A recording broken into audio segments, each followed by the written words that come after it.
Chapter 9. The Clinic. There were always plenty of dark stories to go around in the world, Mau thought as she sat on a wooden box behind the laundry area. Xiaolan wasn't coming today, and there wouldn't have been much for Mau to do if she'd gone back to the Jade Pavilion, so she was killing some time here. The Institute of Practical Studies was beginning to get underway, and Xiaolan was among those who would go down in history as its first students. Mau considered going to the medical office to bum some snacks off the quack doctor, but thought better of it. He'd been busy ever since the recent commotion. The commotion in question had to do with the matter of the perfume oil. The special envoy's visit had all but driven it from her mind, but it hadn't been entirely resolved yet. As part of the investigation, Jinshi had gone around to all the various consorts and discovered their ladies-in-waiting had all bought copious amounts of perfume. It's hard to blame them, Mau thought. It was a trade good that had come from a far land across the deserts, oceans, and mountains, practically calculated to inflame the fascination of a bunch of young women who lived like birds in a cage. Mau couldn't pretend she was different. If she'd been confronted with a stall full of exotic medicines from the West, she would have borrowed money from the old madam herself to buy some. Not all of the perfumes were dangerous, but they couldn't leave the ones that were lying about, even in small amounts. So, although it felt like a waste, the perfume had been disposed of. There was too much of it available. True, no one bottle held very much, but put them all together and they could make quite a potent poison. The question then became, who had brought it here? I can't vouch for the perfume and spices, but... She knew that the merchants had brought the upper consort's clothes suitable for a pregnant woman. It was possible that one of the envoy's goals in coming here had been to worm their way into the consort's ranks. That seemed unlikely to be their nation's primary objective, but the haughty envoy had certainly appeared to believe she was capable of it. Sadly for her, she'd been left with her pride in tatters. Mau had heard that after the banquet, she even spoke less in meetings. It was conceivable that the perfume was also their doing, but one mustn't rush to conclusions. There were currently 4 upper consorts in the rear palace: Gyokyo, Lihua, Lishu, and Lolan. Gyokyo had the best part of the emperor's affections, followed perhaps by Lihua. It was said that several of the middle-ranking consorts had also been His Majesty's bedmates. As for the lower consorts, rumor had it that His Majesty didn't see much of them. Until recently, they had been kept in line by the jealousy of one of the other consorts. Lolan seemed like the consort His Majesty would most have to pay attention to, though, given how powerful her father was. Mau grabbed a stick and sketched an orchid, the Lan of Lolan, in the dirt. In terms of powerful parents, Lihua ranked next, though this was only because they were the emperor's maternal relatives. The family had never risen all that far in the world. Mau followed the orchid with the fruit, for Lihua meant pear blossom. In fact, it was Lishu's family that had been on the rise over the past few generations, so ambitious that they had offered the previous emperor their young daughter for a wife. The Shu of Lishu meant tree, so that's what Mau drew next in her row of symbols. Gyokyo's family was based at the trade junction in the west. They appeared to make a good deal of money from commerce, but they were close to the border and in fact paid much of what they made in taxes to sustain the national defense. On top of that, the land wasn't good for farming, so the place wasn't particularly abundant. The last picture Mau drew was a leaf, for Gyokyo, the jewel leaf. There had been a poisoning attempt at one of the garden party banquets held the year before, caused by one of the ladies-in-waiting of the former consort Aduo acting on her own initiative. The motive had had nothing to do with seizing power, but rather had been deeply human. Mau understood that much, but it left her wondering who had been behind the earlier attempted poisoning of consort Gyokyo. There was a good chance it had been the middle consort, the subject of the recent mushroom incident. Where had she learned about that poison, though? They used silver dishware, so it presumably wasn't arsenic-based. The result had been that consort Gyokyo reduced her staff of ladies-in-waiting by half. The woman who had been poisoned instead of the consort was still suffering the after-effects. It all made Mau feel a little queasy. She recognized the sensation.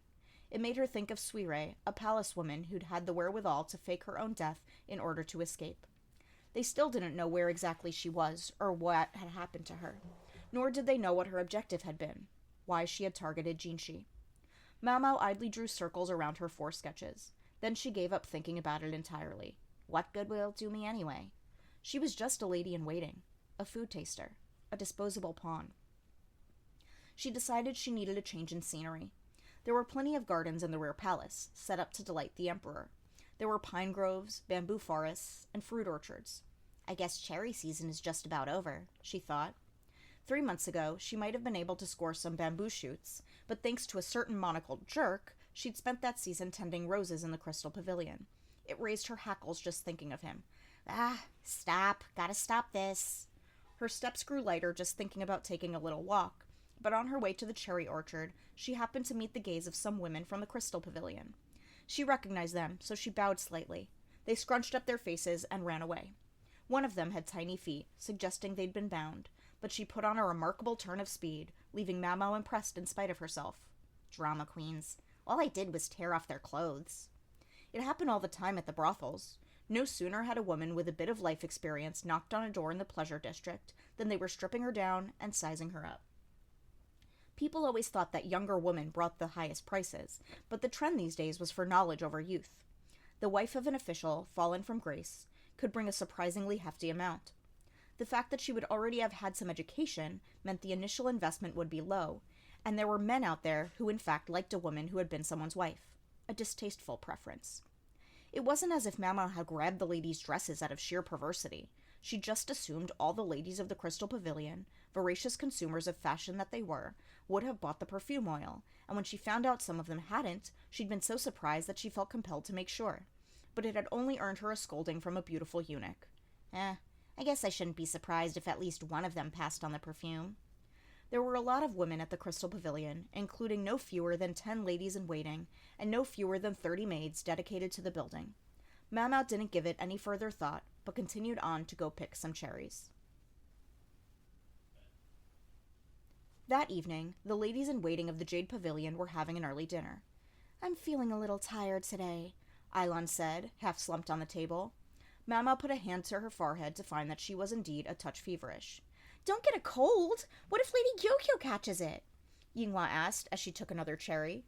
She wondered where they had come from, but she happened to like cherries, so she decided not to investigate too closely. The cherries were, of course, a secret from Hongyang. "I was being careful," Ailon said, now looking annoyed as well as tired. Mamo was just about to go to her room to mix up a cold remedy when Yinghua stopped her. "Sorry for the trouble, but if you're going to go make up some medicine, do you think you could take her to the clinic afterward?" "The clinic?" Mamo asked, puzzled. Did she mean the medical office? Taking her there only seemed likely to tire her out more. Yinghua must have guessed what Mamo was thinking, because she shook her head. "It's not the medical office, it's... there's no doctor there, but there's someone else to care for people. Anyway, Ailon knows where it is. Just go with her." Mamo nodded. The clinic, whatever that meant, was located in the northern quarter of the rear palace. Behind some laundry facilities was a separate building populated by palace women in white outfits. "Oh yeah, I guess I was vaguely aware of this place." Mamo had spent a fair amount of time tromping through the groves and copses of the northern quarter, but had rarely gone to any of its actual buildings. Ailon smiled at her, coughing as she said, "I'm sure they mentioned it when you first got here. You don't remember?" Unfortunately, Mamo had been dragged here against her will and hadn't been paying all that much attention to what she was told. They'd given her some kind of lecture on the way over, but she was sure she must have been more interested in the mugwort growing by the side of the road or something. That was just the way she was. The laundry area nearby was bustling with palace women doing washing. They seemed to be working with sheets of some kind. Logical, Mamo thought. Easy access to a laundry area meant clothes and bedding could be washed quickly. A good location for a medical facility where cleanliness was paramount. "Pardon me, I seem to have caught a cold," Ailon said to one of the ladies. The woman, who looked busy, cast a quick, suspicious eye on her, but then set down her basket of laundry and placed her hand to Ailon's forehead. "Slight fever? Stick out your tongue?" The woman's voice was full of age and experience, her cheeks deeply wrinkled. She was middle-aged, a rare thing in the rear palace. She squinted at Ailon's tongue, then pulled down her lower eyelids. She looked far more practiced at it than the quack doctor. She said. "Doesn't look too bad. Try not to overwork yourself for 2 or 3 days, and you'll be fine. How would you like to handle it?" The woman's diagnosis was spot on. "I just have to avoid giving this to the consort. Would you let me stay here? Just to be safe." The woman said again. Then she picked up her basket and strode into the clinic, where she set the basket down and motioned them over. Inside, the clinic was stark and unadorned, but not in an elegant way. The pillars were undecorated, and the hallways boasted only wooden floors. The windows consisted of nothing more than square holes. All this simplicity had an obvious advantage, though. The less elaborate the place was, the easier it would be to clean. The many windows left plenty of air in. It looked like it would be a very pleasant place to spend the upcoming season. One thing Mau Mau didn't notice in the clinic was the distinctive smell of medicine. Instead, she got a good whiff of alcohol. Eilon was frowning. Apparently, she didn't like the smell, and that was why she hadn't wanted to come here. Mau Mau, though, was impressed. To her, the odor said the place was kept thoroughly clean. A strong alcohol could eliminate toxins in and around wounds, and everyone knew that putting some in your mouth and spitting it out was one method of sterilization. Mau Mau had always wondered how the Rear Palace avoided outbreaks of disease with no one but that quack to care for it. This explained it. "Okay, let everyone know I'll be back tomorrow," Eilon said. "All right," Mau Mau said. The middle-aged woman gave Eilon a wooden tag with a number on it, and she headed to the room with that number. Mau Mau looked around the clinic with keen interest until she found herself grabbed by the scruff of the neck. It was the same way they grabbed the kitten in the medical office. "Time for you to get back to work. Don't think you can slack off just because you had to bring your friend here." Mau Mau didn't respond. "What's that?" the middle-aged woman said, grinning. "You say you'll stay and wash all the laundry here?" Mau Mau shook her head vigorously. In the end, she was left with no choice but to go back to the Jade Pavilion. She couldn't win with these older women. The madam had taught her that. Mau Mau trotted back to the Jade Pavilion. She'd so wanted to see more of the clinic, but it obviously wasn't going to happen. As she walked along, women with laundry baskets hurried past her. It rained off and on this time of year, so the ladies had their hands full doing all the washing they could whenever there was a break in the clouds. Come to think of it, Mau Mau realized, she would need to go get the laundry later too. Still, I can't help noticing. The woman who'd kicked her out of the clinic wasn't the only more mature lady here. All the women she saw were comparatively advanced in age.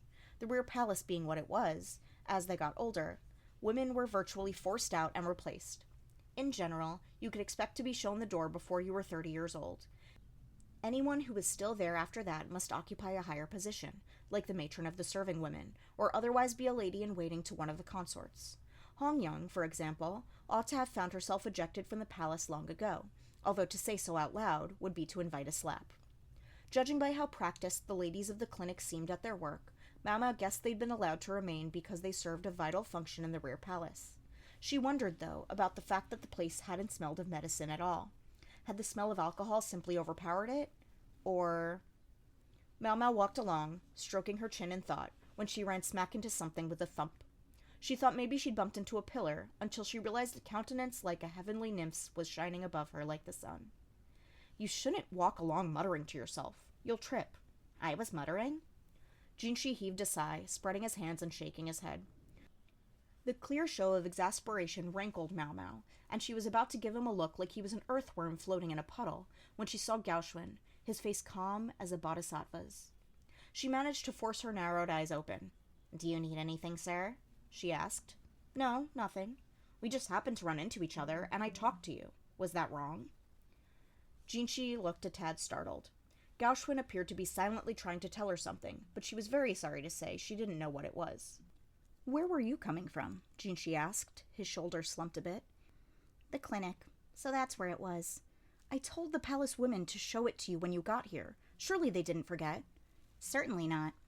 Mau Mau, noticing the unusually serious expression on Jinshi's face, wondered what she should do. The eunuch wasn't having a crisis of confidence about his work, was he? He always seemed so sure of himself. Jinshi guided them to a quiet side street. Considering how simply standing there, the gorgeous eunuch could draw enough of a crowd to get in the way of work, it was probably a wise choice. "I was impressed with how well the place was run," Mau Mau said. "Frankly, I think we could afford to make that the medical office." But then again, if they did that, the doctor would lose his head, and Mau Mau would lose a convenient place to slack off. She was about to correct herself when she realized Jinshi's eyebrows were furrowed again. Make it the medical office? Yes, life would be much easier if we could do that. "What do you mean, sir?" "Only men are allowed to be doctors as such," Gaoxuan explained, "and only doctors can prepare medicine or administer care for anything more serious than a scrape." So that's it, Mau Mau thought. She realized now why the clinic hadn't smelled like medicine. This implied one particular problem, though. "Where does that leave me?" she said. She made as much medicine as she liked.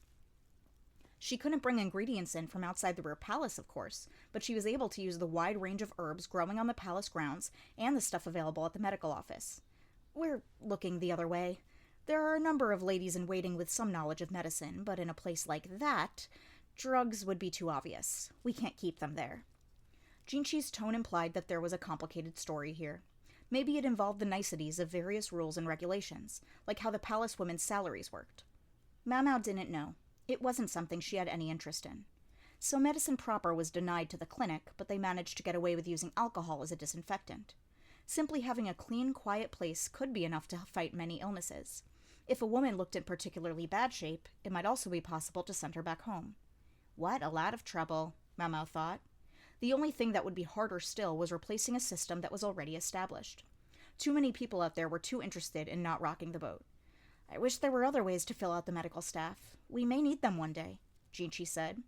He couldn't castigate Mao Mao. He wasn't one to talk. He sounded as if he was speaking to her, but he was essentially talking to himself. We'll need a way when there are no more eunuchs. Eunuchs, huh? The eunuchs made up almost a third of the population of the rear palace. They were much harder to replace than the ladies, so their average age was relatively old. No young eunuchs, Mao Mao reflected. The surgery to turn a man into one had been outlawed some years before, after the current emperor had ascended the throne.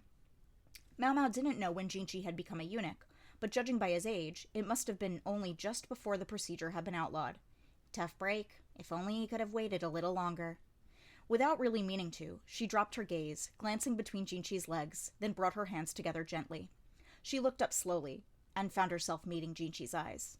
His face showed a range of conflicting emotions. He looked at Mao Mao, his mouth half open. Crap. I didn't say that out loud, did I? Mao Mao put a hand to her mouth and looked away, and this time she found herself looking at Gaoxuan. He continued to appear beatific, but she thought he was looking at Jinchi with the same pitying smile as hers. Slowly, Gaoxuan shook his head. Master Jinchi, business calls, he prodded. All right. He looked at Mao Mao. If you would, let them know I'll be coming by the Jade Pavilion later. Then he was walking away, looking as elegant as ever. Mao Mao finally took her hand away from her mouth. I could probably make a nice take if I could come up with a medicine that would make it grow back. It was, shall we say, a most improper thought. But if she could have managed it, she would have done a roaring business indeed.